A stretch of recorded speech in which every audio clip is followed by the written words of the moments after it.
TIFU by telling someone he had something on his trailer dragging. Happened this morning, about 5 hours ago. I was on my way to work, following a guy towing a trailer behind him. I noticed some sparks coming from somewhere underneath the trailer. Normally, I wouldn't think twice about it, but I was having an especially good morning and wanted to help. Plus he was hauling a decent-sized excavator and didn't want something to happen to it, because it looked pretty new. We pull up to a stoplight, and I hop out of my truck to run up to him and let him know. Apparently he didn't see me, because when I said excuse me, his window was open. He turned and punched me in the jaw. Being one who didn't want to escalate the situation, I let him know about the trailer and proceeded to apologize for scaring him. As I turned around to go back to my truck, the light turned green. The way this intersection is, there is the lights we were waiting at and another light 50 back down the road to tell incoming traffic what the light is, as it's somewhat of a blind curve. As I'm walking back to my truck, a woman comes around the corner and slams into the back of my truck, pushing it forwards into me. It didn't move very fast, but hit me hard enough to knock me over and crack a few ribs. She then gets out and yells at me for being stopped at the intersection as I'm laying on the ground in quite a bit of pain. The way she viewed it, I was an 18-year-old kid who got out of my truck to do something stupid. The cops got there and she got cuffed after trying to assault one of the officers.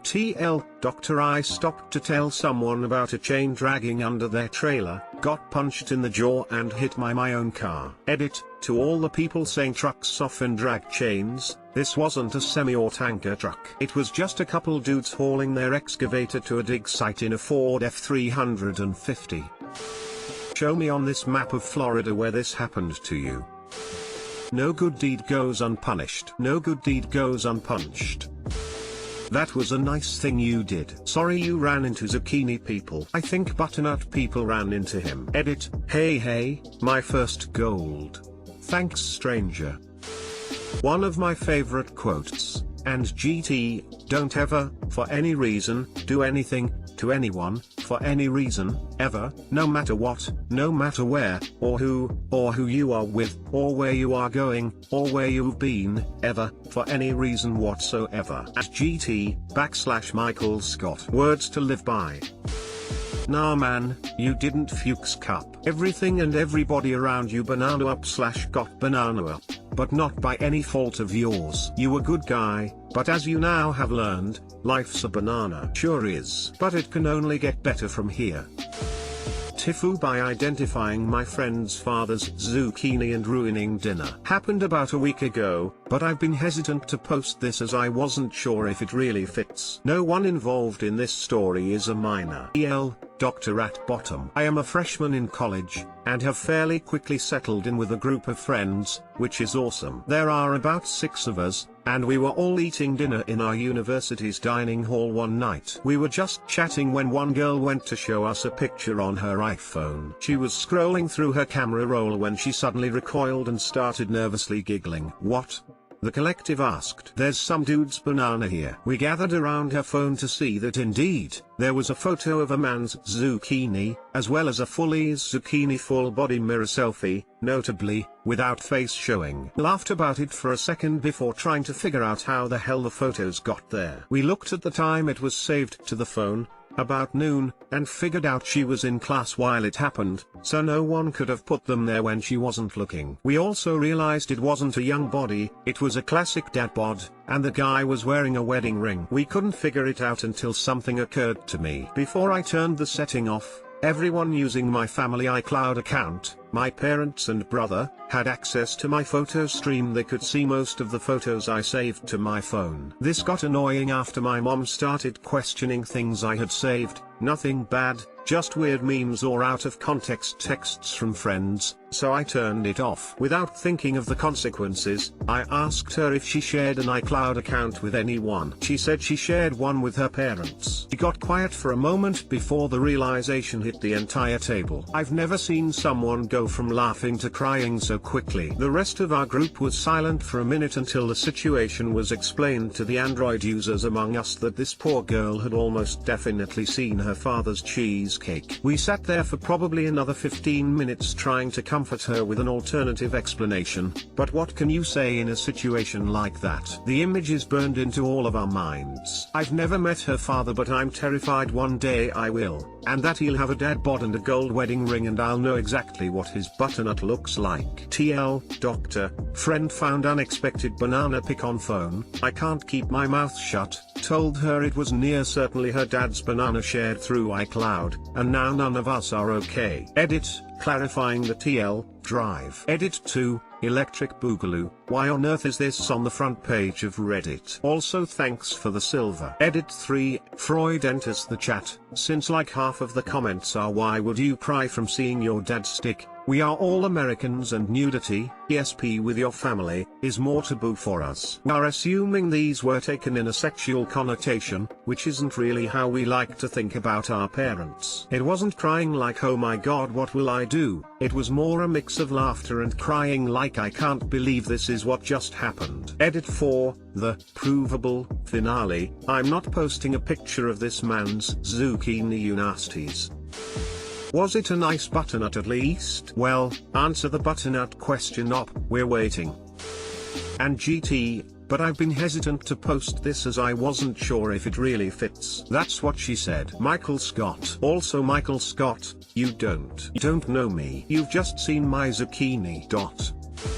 When my dad got married to my stepmom, we were all going through this huge box of old pictures for them to digitize and put in a slideshow. And of course I was the lucky winner of finding the picture of my dad's up close, PS tween a pic from when he was like 20. So that's cool. That happened 11 years ago and I forget it happened until I read some zucchini like this and then it unburies itself from the depths of my brain, frowning face.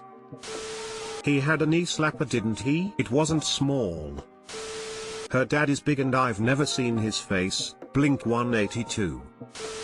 TIFU by rubbing my coconut into a security guard's coconut. Out of habit. Normally, students can beep into my school with an ID card. It's fit and pretty reliable, so most people don't take their card out of their wallet or purse, they just hold it near the waist height reader, wait for the beep, and the turnstile unlocks. I'm a junior, and I've been getting into the building the same way for years. I keep my ID card in my back pocket, so I just bump my butt up against the reader, and then sidestep through the turnstiles. It sounds a little weird to write, but I promise it's easy to do in one smooth motion, and I'm definitely not the only girl who gets in this way. Only issue was today, when the turnstile broke and wouldn't lock. As a temporary fix, the security guard was standing by the turnstile in front of the reader, and we were supposed to have our ID out to show him as we walked in. Coming in at 8 AM, after years of habit, I was on autopilot. I approached the security guard, he said, ID? And I nodded at him and turned around, bumped my zucchini up against his zucchini, then did it again, slower and more forcefully. Obviously I didn't hear the beep, so I guess my brain thought I wasn't close enough to the reader. It all took about 2 seconds, and when I felt his banana against my banana instead of the metal turnstile, I suddenly realized what I was doing. But before I could say anything, he had taken a huge step back and started going all whoa whoa whoa. Miss. I just need the ID, please, not a lap dance. And then turned up to the security camera with his hands in the air like he wanted it on record he didn't cause this. I tried to explain, but he wasn't willing to listen, telling me to just go in. And that's that. Couple of other students saw, so I'm waiting for the rumor mill to get back to me. TL, doctor, decided I could bribe my way into school without an ID by giving the security guard a lap dance. I was right. But you could have been anybody though. He just let you waltz in there without actually showing ID. Dude gets one lap dance and fails while on duty. SMH. The idea of a student needing to beat past security to get into a school building is hilarious to me. Can you go in detail how you mixed up a human with an ID reader? He was an ID reader. That's awesome. Lap dance.